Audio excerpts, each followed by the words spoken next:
भारत माता की। भारत माता की। भारत माता की। केमन आचेन जादवपुरवासी, केमन आचेन कोलकाता दक्षिणवासी, आप सब इतनी बड़ी संख्या में आए हैं और कल साइक्लोन बारिश का प्रभाव यानी इतना बड़ा कार्यक्रम ऑर्गेनाइज करना ये छोटी बात नहीं है। और इसलिए मैं आपको भी बधाई देता हूं, आपको भी बधाई देता हूं। और मैं आज बंगाल में जहां जहां जा रहा हूं, ऐसा लग रहा है कि निरंतर आपका आशीर्वाद बढ़ता ही जा रहा है, बढ़ता ही जा रहा है। बंगाल के प्रबुद्ध लोग जानते हैं देश में दमदार सरकार होनी कितनी जरूरी है। और इसलिए इस बार 4 जून को नया इतिहास रचा जाएगा। और वो इतिहास क्या होगा? फिर एक बार, फिर एक बार, फिर एक बार, आभार एक बार, आभार एक बार, आभार एक बार। यहां कुछ लोग बहुत प्यार से कुछ मेरे लिए पेंटिंग बना करके ले आए हैं, कुछ चित्र बना के लाए हैं, मेरे लिए प्रसाद है। मैं हमारे साथियों को कहूंगा वो आपसे कलेक्ट कर लें, लेकिन मैं आपका बहुत आभारी हूं। अगर आप पीछे अपना नाम पता लिख देंगे तो मेरी चिट्ठी जरूर आएगी। लेकिन मैं आपके इस प्यार के लिए मैं आपका बहुत बहुत आभारी हूं। इस तरफ भी लोग हैं, वहां से भी कोई कलेक्ट कर ले। भारत, एक बहुत पीछे कोई हमारा नौजवान है, उनका भी जरा, उनकी भावना का भी आदर किया जाए।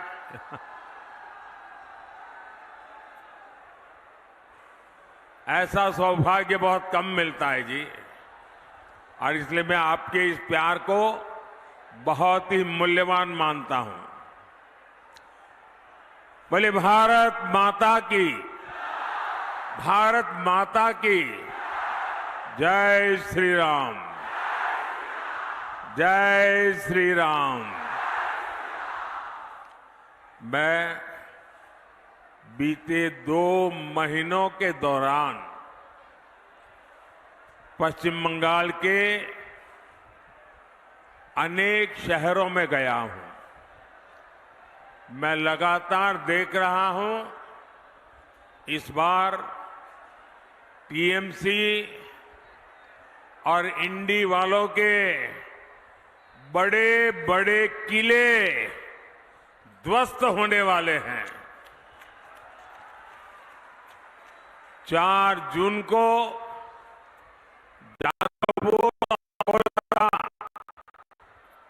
पूरा बंगाल बड़ी संख्या में कमल खिलाने जा रहा है। लोग जानते हैं कि सीपीएम को दिया हर वोट वो टीएमसी को ही जाएगा। सीपीएम यहां चुनाव लड़ रही है टीएमसी को मदद करने के लिए, और पर्दे के पीछे इनका जो खेल चल रहा है ये एक ही सिक्के की 2 बाजू है। और अभी यहां की मुख्यमंत्री मैडम ने घोषणा कर दी है कि वो दिल्ली में इनका समर्थन करेगी अब मुझे बताइए, लेफ्ट वालों का वोट देकर के आप टीएमसी को मजबूत करेंगे क्या? करेंगे क्या? आप बहुत समझदार मतदाता हैं, जागरूक मतदाता है। और टीएमसी को जो वोट मिलेगा, आप यहां जादवपुर में जाकर के 100 लोगों को पूछिए कि भाई किसकी सरकार बनेगी, 100 में से 90 लोग कहेंगे मोदी की सरकार बनेगी। अगर जब पक्का ही है कि मोदी की सरकार बनेगी तो वोट बर्बाद करना चाहिए क्या? वोट फालतू में जाने देना चाहिए क्या? और इसलिए हमारा वोट मोदी सरकार को मजबूत बनाने के लिए, केंद्र में सरकार बनाने के लिए जाना चाहिए। जो विकसित बंगाल, विकसित भारत के संकल्प को लेकर के आगे बढ़ रहे हैं, भाई और बहनों, जादवपुर हो, कोलकाता हो, ये मनन चिंतन करने वालों का क्षेत्र है। मैं आपसे जरूर जानना चाहूंगा, ये टीएमसी वाले सुबह शाम वोट बैंक करते हैं, सुबह शाम गाली गलौज करते हैं, सुबह शाम कानून के खिलाफ काम करते हैं। इनके पास देश के लिए कोई विजन है क्या? टीएमसी वालों के पास देश के लिए कोई विजन है क्या? बंगाल के लिए कोई विजन है क्या? जो टीएमसी सिर्फ अपने वोट बैंक के लिए काम करती हो, वो यहां के युवाओं के लिए कुछ नहीं कर सकती। टीएमसी आपको गरीब और पिछड़ा बनाए रखना चाहती है ताकि उसकी दुकान चलती रहे। वहीं मोदी विकसित भारत के लिए काम कर रहा है। आपने 10 साल का मोदी का सेवा काल देखा है। देश के नौजवानों के लिए अवसर हो, गरीब और मिडिल क्लास की सुविधा हो, इसके लिए 10 साल में अभूतपूर्व काम हुआ है। बीते 10 साल में हर दिन भारत में ये आंकड़ा जरा, ये ऐसी कॉन्स्टिट्यूएंसी है जहां ये आंकड़ा लोगों की आंखों खोलने वाला है। मैं आंकड़ा बोलता हूं, जरा सुनिए। आज 10 साल में क्या हुआ? मोदी को सेवा करने का मौका दिया तो क्या हुआ? भारत में डेली हर दिन 2 नए कॉलेज खुले हैं। ये छोटा काम नहीं है। भारत में हर हफ्ते एक नई यूनिवर्सिटी बनी है। हर साल 30 से ज्यादा मेडिकल कॉलेज बने हैं।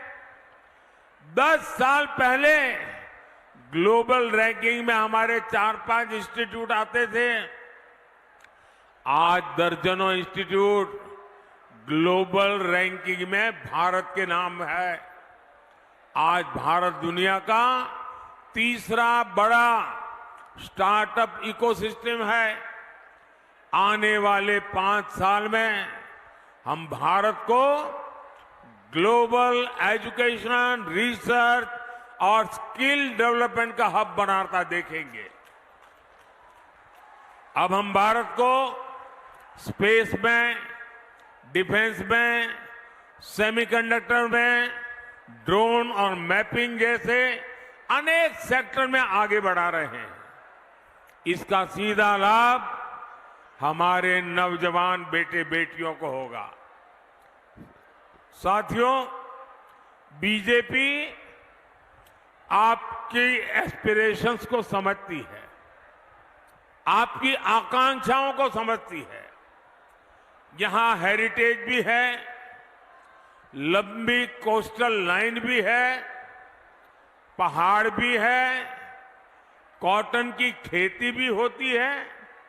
मोदी सरकार भारत को टूरिज्म और टेक्सटाइल का ग्लोबल हब बनाने में जुटी है। इसलिए आधुनिक कनेक्टिविटी पर, पब्लिक ट्रांसपोर्ट पर अभूतपूर्व खर्च किया जा रहा है। 10 साल में के पहले देश के 4-5 शहरों में ही मेट्रो की सुविधा थी। आज देश के 20 से ज्यादा शहरों में मेट्रो पहुंच चुकी है। कोलकाता मेट्रो का हम तेजी से विस्तार कर रहे हैं।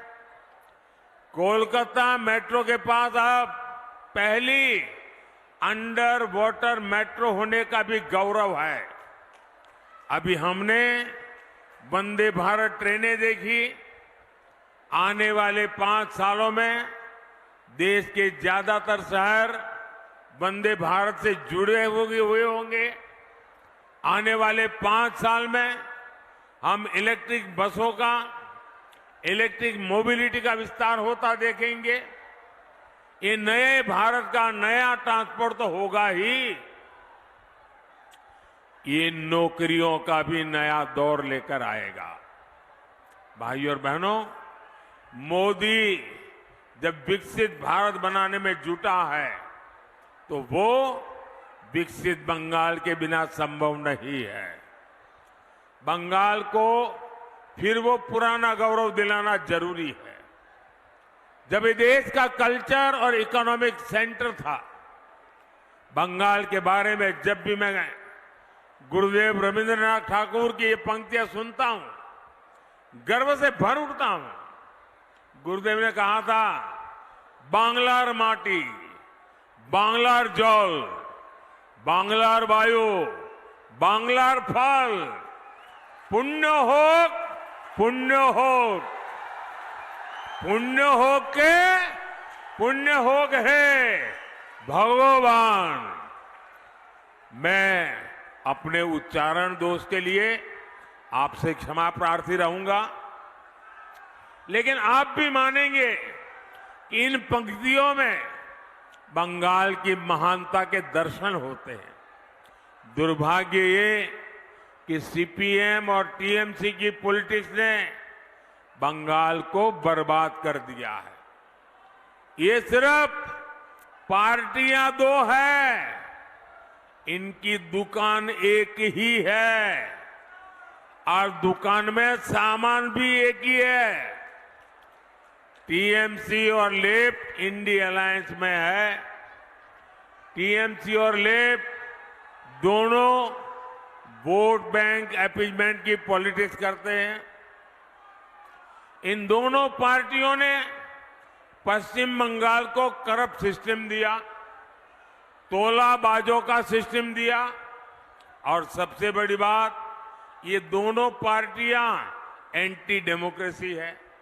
पंचायत हो, विधानसभा हो, लोकसभा हो, कोई भी इलेक्शन बंगाल में बिना खून खराबे के पूरा नहीं होता। यहां गणतंत्र बचाने के लिए पहरा देना पड़ता है। यहां मानवता की सेवा करने वाले संतों ने अपनी आवाज उठाई तो उनका जीना मुश्किल कर दिया। उनको गालियां देने आने लगी, उन पर हमले होने लगे। ये टीएमसी का टेरर मॉडल है और अब ये देश के सामने एक्सपोज हो रहा है। साथियों, यहां संदेश खाली जैसी शर्मनाक वारदातें आम है, जहां पहले बहनों बेटियों के साथ अत्याचार किया जाता है और फिर शाहजहां शेख जैसे पापियों को बचाने के लिए गंदे खेल खेले जाते हैं। जो टीएमसी सरकार लॉ एंड ऑर्डर जैसा बेसिक काम नहीं कर सकती, उसे सजा देना जरूरी है।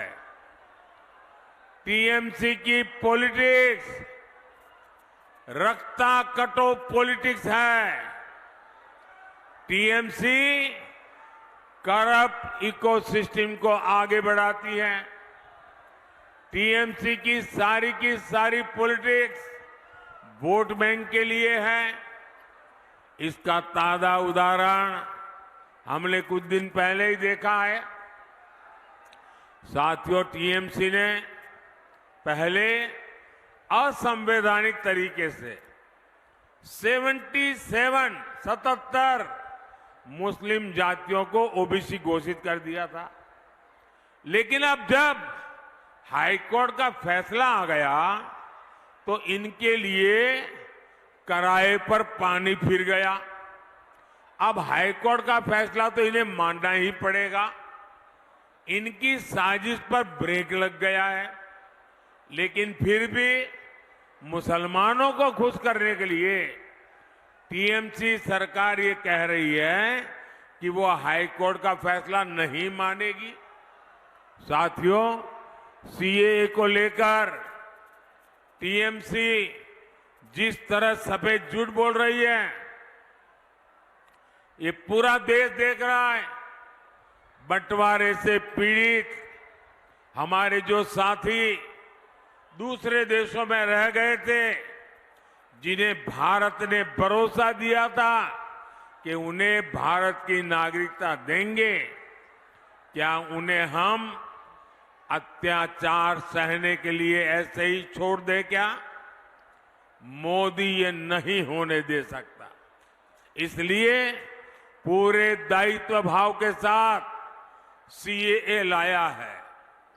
ये नागरिकता देने का कानून है, ये नागरिकता छीनने का कानून नहीं है। लेकिन टीएमसी इसे लेकर भी भ्रम फैलाती रहती है। किस लिए?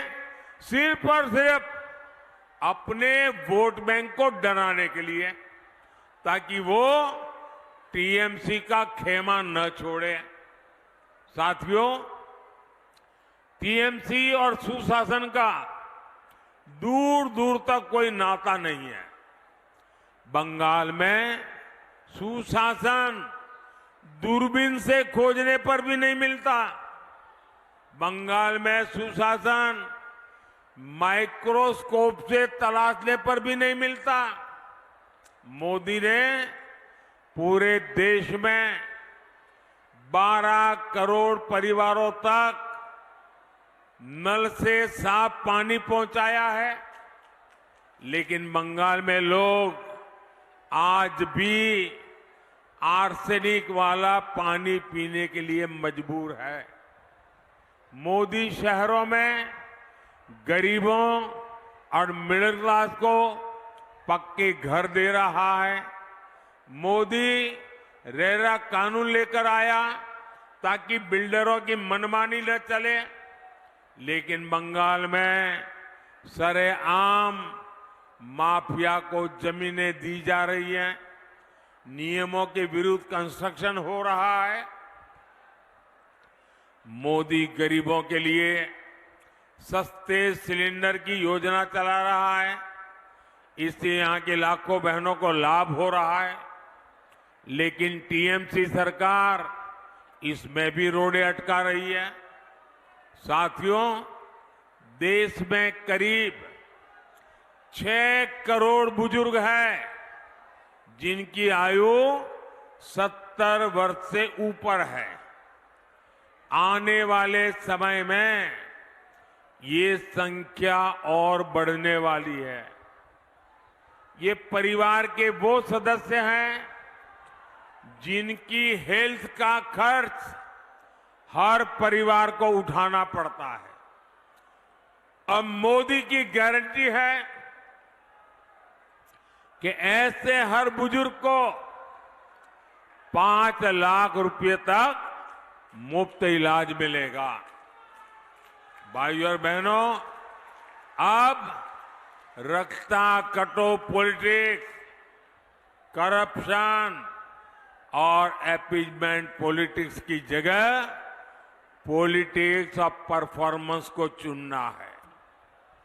जादवपुर से हमारे उम्मीदवार मेरे बहुत पुराने साथी अनिर्बान गांगुली जी को मिला, हर वोट मोदी के खाते में जाएगा। आपको कोलकाता दक्षिण से बहन देबाश्री चौधरी जी को भी विजयी बनाना है। देबाश्री जी के साथ मुझे काम करने का सौभाग्य मिला है। मैं इनका समर्पण जानता हूं, मैं इनका सेवा भाव जानता हूं।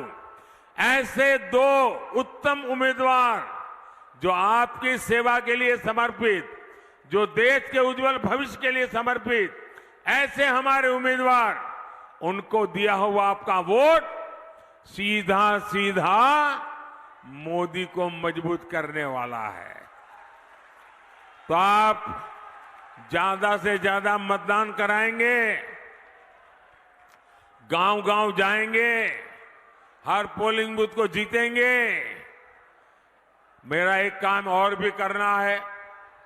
आप जाएंगे तो आपके मोहल्ले में, आपके इलाके में छोटे मोटे देवस्थान होंगे, परमात्मा की कृपा बनी रहती है। जरा मेरी तरफ से वहां जाके मत्था टेकना, और माथा टेकिएगा। मेरे लिए कुछ नहीं मांगना है, मेरे परिवार लिए भी कुछ नहीं मांगना है।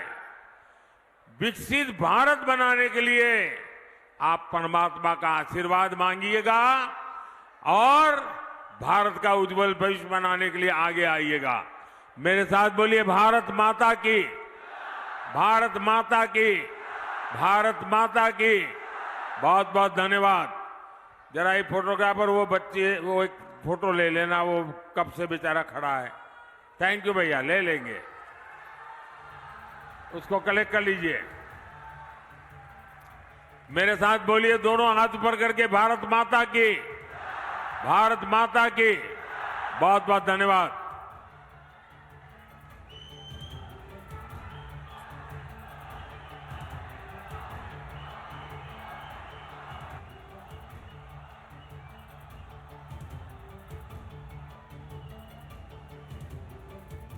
প্রধানমন্ত্রী নরেন্দ্র মোদী বারুইপুরের জনসভায় বক্তব্য শেষ করলেন। হাত নেড়ে সকলকে অভিবাদন জানাচ্ছেন প্রধানমন্ত্রী নরেন্দ্র মোদী। এবং আজকের এই বক্তব্যে একাধিক বিষয় উঠে এলো। প্রধানমন্ত্রী নরেন্দ্র মোদী তিনি স্পষ্টভাবে জানিয়ে দিয়েছেন যে আধুনিক ভারতের কথা ভাবে বিজেপি, তাই সকলকে ভোট দেওয়ার আহ্বান জানালেন।